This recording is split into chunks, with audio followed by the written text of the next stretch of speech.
So now I want to discuss with you this buzzword, exposure. Everybody keeps talking about it, that you need to get exposure.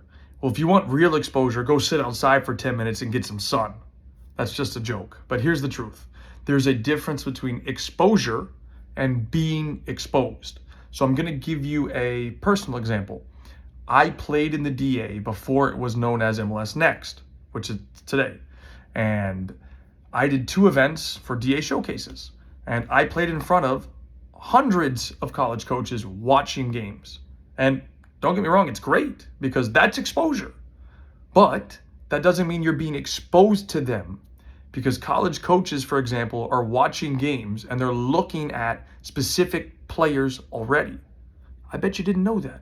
So just because you're at a game playing doesn't mean you're getting exposed in front of the 50 coaches that are watching, because they're already looking at specific players.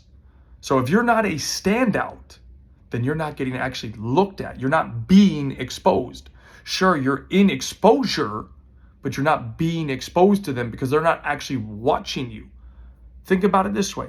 If you're a coach, college coach, and you're watching or you're going to watch one specific player, don't you think you're going to focus in on what they're doing throughout that game?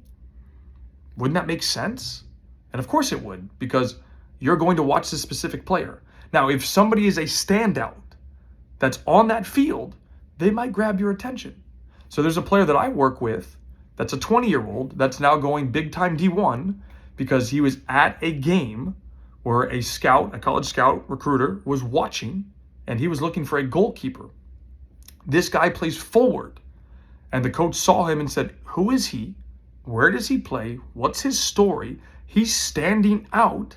Let me go talk to him." And then after that, he got a Division I offer very shortly. And the coach came in, or recruiter came in, looking for a goalkeeper. So unless you're standing out, you're in trouble.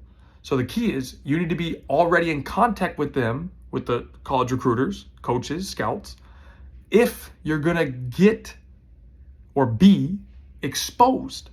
Otherwise, you're getting exposure by being there, but if you're not standing out, you're not actually getting anything out of it. Keep that in the back of your mind. There's a big difference between exposure and being exposed.